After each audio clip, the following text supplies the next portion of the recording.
Greetings and salutations, Pokemon trainers. Veteran trainer Aaron here, and in this video I will be drawing Smoliv and then drawing Fakemon evolutions for it. Let's go. Off, I'm just gonna draw Smoliv.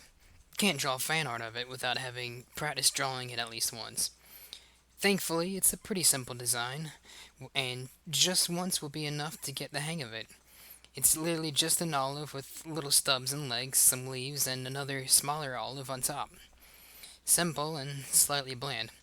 Probably why it's lacking in fan art. After that, I worked on drawing a little more interesting fan art with Smoliv. It took me several hours to brainstorm what to do with it because when I looked up olives, the internet just brought up olives on a plate, or in a jar, or using olives in a cooking recipe. I eventually found olives on a skewer and on a toothpick and decided to draw a Smoliv on one of those. He seemed a little lonely, so I drew it with other fruit Pokemon, Cherubi and Bounsweet. However, after looking into it, none of these Pokemon are actually edible. Smoliv's oil is too bitter, and Bounsweet is too sweet for human consumption. Cherubi's second head is fine for Pokemon, but I couldn't find anything for its main one. So I guess if you try to eat them, you'll be skewered. Speaking of being skewered, I was a little concerned that when drawing the three of them, I wasn't drawing them as well as I should, but decided that since they were on a skewer and they were pretty close together, I could get away with them being a little skewered. That being said, since they're all about a foot tall, this is a really big skewer.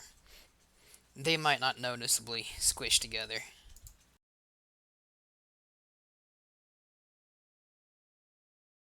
Regardless of whether or not you like the final image, you can't deny that they got a little skewered. A little more lighting and shading to go, add my final touch, and boom, we're done. For its evolution, I'm honestly not sure where Pokemon is going to take it. The normal typing is throwing me off quite a bit. Grass-type Pokemon tend to evolve into either bigger, stronger plants, like Cherubi does into Cherum, or into a more human-like appearance, usually a waifu.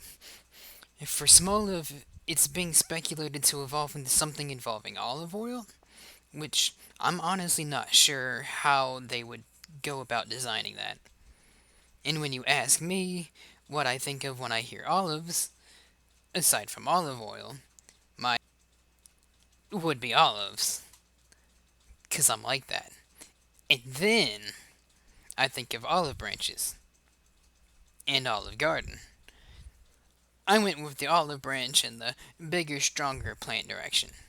I wanted to make it resemble Smoliv, but not too much, so I added the smaller olive and tried to draw the face similarly. For this next one, I was going to stick to just the first evolution, but decided it needed a second one. And for that, the next step from an olive branch would be an entire olive tree. Not sure if I was looking at olive trees from Spain, where most of Scarlet and Violet will take place, or olive trees in general, but the olive trees I used for reference were pretty cool. They were twisted and gnarled, so I tried to incorporate that into the design. I also used other Pokemon for reference, mostly Trevenant, another tree Pokemon. I think the way it uses its roots as feet is cool, so I referenced that as well. Because it's so gnarled and twisted, I decided that its face was going to be a bit hidden, with only one eye visible, and its arms are coming from the middle behind the face. For some reason, the trees looked like they had holes, and I thought that they looked neat, so I added them as well. While I made Smoliv shiny at black olive, I found it interesting that the black olive tree is actually very different from the ones that I used as reference. Alrighty, with that we are finished. If you have any ideas for more drawings, let me know in the comment section below. If you enjoyed this video, have a thumb wrestle with the like button, and if you want to see more, subscribe. Have a good day, Pokemon trainers.